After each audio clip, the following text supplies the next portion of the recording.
French Revolution started in 1789. The series of events started by the middle class shaken the upper classes.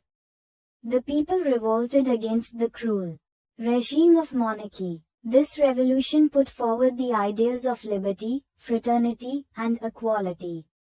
The revolution began on the 14th of July 1789 with the storming of the fortress prison, the Bastille. The Bastille, the fortress prison, was hated by all, because it stood for the despotic power of the king. The fortress was demolished. Causes of the French Revolution. Social cause. French society during the late 18th century. The term, old regime, is usually used to describe the society and institutions of France before 1789. The society was divided into three estates. 1. First, estate, clergy, group of persons involved in church matters. 2. Second estate, nobility, persons who have high rank in state administration. 3. Third estate, comprises of big businessmen, merchants, court officials, lawyers, peasants and artisans, landless labor, servants. First two classes were exempted from paying taxes. They enjoyed privileges by birth. Nobility classes also enjoyed feudal privileges. Only the members of the third estate had to pay taxes to the state. Direct tax called taille, and also a number of indirect taxes which were charged on articles of everyday consumption like salt or tobacco. A tax called tithe was also collected by the church from the peasants. Clergy and nobility were 10% of the population but possessed 60% of lands. Third estate was 90% of the population but possessed 40% of the lands. Economic cause. Subsistence crisis. The population of France rose from about 23 million in 1715 to 28 million in 1789. This increased the demand for the food grains. However, production could not keep pace with the demand, which ultimately increased the prices of the food grains. Most workers work as laborers in the workshops and they didn't see increase in their wages. Situation became worse whenever drought or hail reduced the harvest. This led to the scarcity of food grains or subsistence crisis, which started occurring frequently during old regime. Political cause. Louis XVI came into the power in 1774 and found empty treasury. Long years of war had drained the financial resources of France. Under Louis XVI, France helped the 13 American colonies to gain their independence from the common enemy, Britain, which added more than $1 billion to a debt that had already risen to more than $2 billion. An extravagant court at the immense Palace of Versailles also cost a lot to meet its regular expenses, such as the cost of maintaining an army, the court, running government offices or universities. The state was forced to increase taxes. Growing middle class. The 18th century witnessed the emergence of social groups, termed the middle class, who earned their wealth through overseas trade. From manufacturing of goods and professions. This class was educated, believed that no group in society should be privileged by birth. They were inspired by the ideas put forward by the various philosophers and became a matter of talk intensively for these classes in salons and coffee houses and spread among people through books and newspapers. The American Constitution and its guarantee of individual rights was an important example for political thinkers in France. Philosophers and their contribution in revolution. John Locke, written a book named, 2 Treatises of Government, in which he criticized the doctrine of the divine and absolute right of the monarch. Jean-Jacques Rousseau, written a book named, Social Contract, in which he proposed a form of government based on a social contract between people and their representatives. Montesquieu, written a book named, The Spirit of the Laws, in which he proposed a division of power within the government between the legislative, the executive and the judiciary. The outbreak of the revolution. Louis XVI called an assembly of the Estates General to pass his proposals to increase taxes on the 5th of May 1789. The first and second estates sent 300 representatives each, who were seated in rows facing each other on two sides, while the 600 members of the third estate had to stand at the back. The third estate was represented by its more prosperous and educated members only, while peasants, artisans and women were denied entry to the assembly. Voting in the Estates General in the past had been conducted according to the principle that each estate had one vote, and same practice to be continued this time. But members of the third estate demanded individual voting right, where each member would have one vote. After rejection of this proposal by the king, members of the third estate walked out of the assembly in protest. On the 20th of June, the representatives of the third estate assembled in the hall of an indoor tennis court in the grounds of Versailles, where they declared themselves a national assembly and vowed to draft a constitution for France that would limit the powers of the monarch. Mirabeau, a noble, and Abbé Sieyès, a priest, led the third estate. While the National Assembly was busy at Versailles drafting a constitution, the rest of France was in trouble.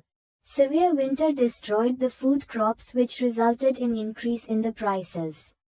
The bakers also hoarded supplies of breads for making greater profit. After spending hours in long queues at the bakery, crowds of angry women stormed into the shops. At the same time, the king ordered troops to move into Paris. On the 14th of July, the agitated crowd stormed and destroyed the Bastille. In the countryside, rumors spread from village to village that the lords of the manor were on their way to destroy the ripe crops through their hired gangs. Due to fear, peasants in several districts attacked the castle of nobles, looted hoarded grain and burned down documents containing records of manorial dues. Large numbers of nobles fled from their homes and many migrated to neighboring countries. Louis XVI finally recognized the National Assembly and accepted the constitution.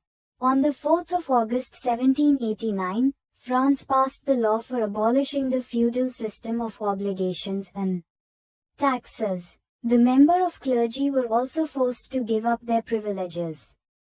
Tithes were abolished and lands owned by the church. France becomes a constitutional monarchy. The National Assembly completed the draft of the constitution in 1791, which main object was to limit the powers of the monarch. The powers were now separated and assigned to different institutions: the legislature, executive and judiciary, which made France a constitutional monarchy. The Constitution of 1791 gave the power of making laws in the hands of National Assembly, which was indirectly elected. The National Assembly was elected by a group of electors, which were chosen by active citizens. Active citizens comprises of only men above 25 years of age who paid taxes equal to at least 3 days of a laborer's wage. The remaining men and all women were classed as passive citizens who had no voting rights. France Constitution at that time. The Constitution began with a declaration of the rights of man and citizen. Rights such as the right to life, freedom of speech, freedom of opinion, equality before law, were given to each human being by birth and could not be taken away. It was the duty of the state to protect each citizen's natural rights. The broken chain stands for the act of becoming free. The bundle of rods of asses shows strength lies in unity. The eye within a triangle radiating light, the all-seeing eye stands for knowledge. Scepter, symbol of royal power. Snake biting its tail to form a ring, symbol of eternity. Red Phrygian cap, cap worn by a slave upon becoming free. Blue, white, red, the national colors of France. The winged woman, personification of the law. The law tablet, the law is the same for all, and all are equal before it. France abolishes monarchy and becomes a republic. Louis XVI had signed the constitution, but he entered into secret negotiations with the King of Prussia. Rulers of other neighboring countries too were worried by the developments in France and made plans to send troops to stop the revolutionary events taking place. Before this could happen, the National Assembly voted in April 1792 to declare war against Prussia and Austria. Thousands of volunteers joined the army from the provinces to join the army. People saw this war as a war of the people against kings and aristocracies all over Europe. The patriotic song Marseillaise, composed by the poet Roger de Lisle, was sung for the first time by volunteers from Marseille as they marched into Paris, which is now the national anthem of France. The Revolutionary Wars brought losses and economic difficulties to the people. The Constitution of 1791 gave political rights only to the richer sections of society. Political clubs were established by the people who wished to discuss government policies and plan their own forms of action. The most successful of these clubs was that of the Jacobins. The members of the Jacobin Club belonged mainly to the less prosperous sections of society, such as small shopkeepers, artisans, as well as servants and daily wage workers. Their leader was Maximilien Robespierre. Jacobins start wearing long striped trousers and came to be known as the sans-culottes, literally meaning those without knee breeches. In the summer of 1792, the Jacobins planned a revolt of a large number of the people of Paris who were angered by the short supplies and high prices of food. On August 10, they stormed the palace of the Tuileries, massacred the king's guards and held the king himself as hostage for several hours. Later the assembly voted to imprison the royal family. Elections were held. From now on, all men of 21 years and above, regardless of wealth, got the right to vote. The newly elected assembly was called the Convention. On the 21st of September 1792, it abolished the monarchy and declared France a republic. Louis XVI was sentenced to death by a court on the charge of treason.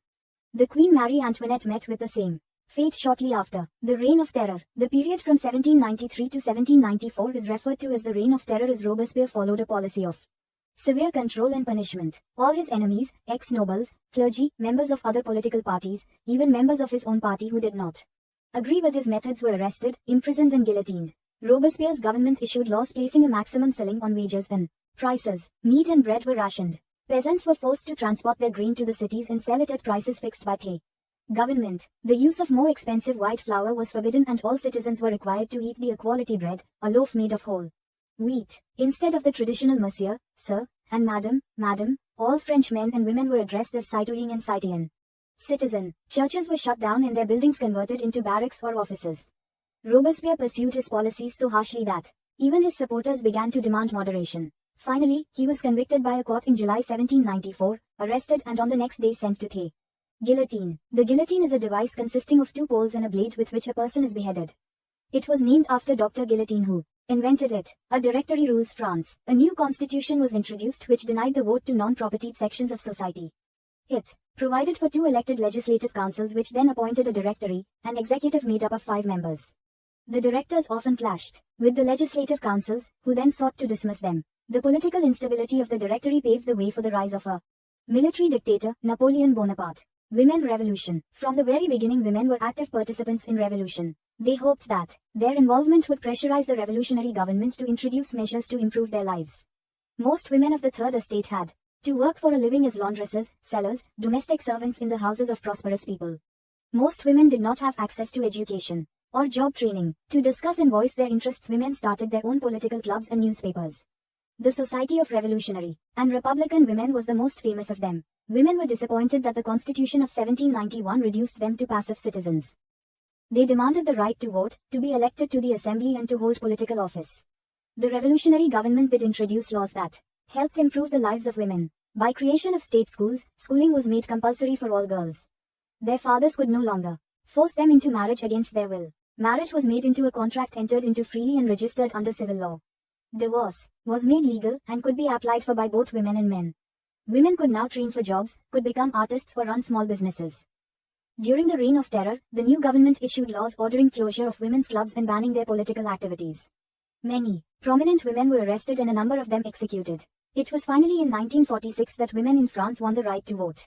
The abolition of slavery. The unwillingness of Europeans to go and work in the colonies in the Caribbean, which were important suppliers of commodities such as tobacco, indigo, sugar and coffee, created a shortage of labor on the plantations. Thus, the slave trade began in the 17th century. French merchants sailed from their ports to the African coast, where they bought slaves from local chieftains. Branded and shackled, the slaves were packed tightly into ships for the 3-month-long voyage across the Atlantic to the Caribbean. There they were sold to plantation owners. The exploitation of slave labor made it possible to meet the growing demand in European markets for sugar, coffee, and indigo. Port cities like Bordeaux and Nantes owed their economic prosperity to the flourishing slave trade. The National Assembly held long debates for about whether the rights of man should be extended to all French subjects, including those in the colonies. But it did not pass any laws, fearing opposition from businessmen whose incomes depended on the slave trade. Jacobin regime in 1794 abolished slavery in the French colonies. However, 10 years Later, Napoleon reintroduced slavery. Slavery was finally abolished in French colonies in 1848. The revolution in everyday life. After the storming of the Bastille in the summer of 1789 was the abolition of censorship. The Declaration of the Rights of Man and Citizen proclaimed freedom of speech and expression to be a natural right. Newspapers, pamphlets, books and printed pictures flooded the towns of France from where they traveled rapidly into the countryside and described and discussed the events and changes taking place in France. Plays, songs and festive processions attracted large numbers of people, which was one way they could grasp and identify with ideas such as liberty or justice. Rise of Napoleon Bonaparte. After the end of Reign of Terror, Directory created political instability. In 1804, Napoleon Bonaparte crowned himself Emperor of France. He conquered many neighboring countries and placed members of his family on the crown. Napoleon saw his role as a modernizer of Europe. He introduced many laws such as the protection of private property and a uniform system of weights and measures provided by the decimal system. Initially, many welcomed Napoleon as a liberator who would bring freedom for the people. But soon the Napoleonic armies came to be viewed everywhere as an invading force. He was finally defeated at Waterloo in 1815. Legacy of the French Revolution. The ideas of liberty and democratic rights were the most important legacy of the French Revolution. These spread from France to the rest of Europe during the 19th century, where feudal systems were abolished. Later, these ideas were adopted by Indian revolutionary strugglers, Tipu Sultan and Ram Mohan Roy also.